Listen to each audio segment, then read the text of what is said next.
Now, something that I think surprises a lot of people about me is that when I talk about Batman movies, that my favorite is actually Batman Returns, as typically most people's favorite comes from the Nolan trinity. Of which I like the first two, not the last one. I've mentioned that before, but that's for another video. I'm really sorry if I offended you if you like that movie, which you of course can, and I don't have to. We can live in peace. I don't want people to come at me for that. But right now I want to talk about the reason why Batman Returns is my all-time favorite Batman movie.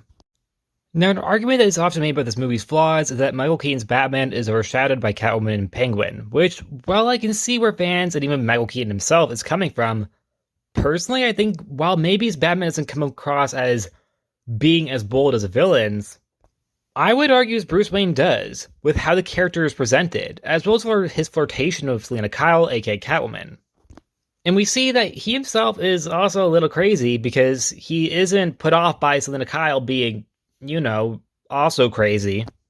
Which is something I like. This idea that Bruce Wayne is, well, yes, he's definitely a good person. He does have a little craziness in him. And I mean Bruce Wayne, not just Batman, but Bruce Wayne himself. And while I also love Playboy Bruce Wayne and that whole persona, I also do like a more nice and polite Bruce Wayne as well.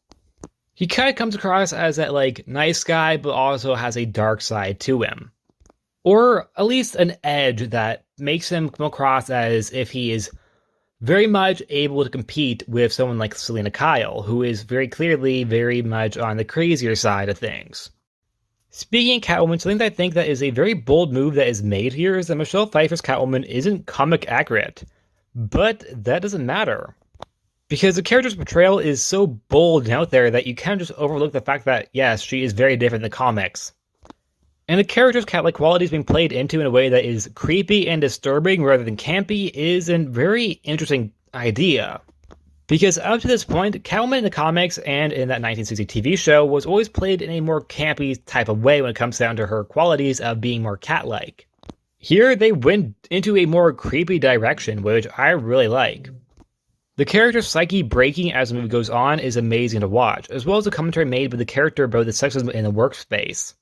Something that is very unfortunately still happening today. Meanwhile, Penguin in this movie is iconic as well, with a cold, dead, white skin look. Now, the character was seen by his parents being just a monster and being sent to die at birth. Now, Penguin is a Batman villain who, in the comics, I've never really cared much for. He definitely has his fans, though, so I'm not disrespecting any of you by saying that. I just personally never cared for the character. But the character has always thrived outside the comics. In Gotham, Batman the Animated Series, and Batman Returns. I think in all those medias, I think the character is amazing. The take on the idea of the character being creepy is so intriguing that he's not like a sleazy type of crime boss, but he's actually manipulative, but also sleazy in a different way. His death scene also gave me nightmares when I was little, when I watched this movie at first. Because I remember that part absolutely terrified me. This entire movie has a tone and Tim Burton theme that just makes it not just Batman, but Gotham.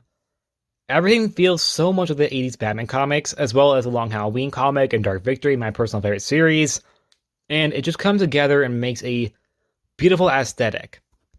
It's gloomy, but it's not edgy dark. It reminds me of when I was little and I played those Lego Batman games, which, yes, I know came after this movie, long after this movie, but I played them before I watched this movie, so it's very nostalgic to me to have those kind of vibes in this movie.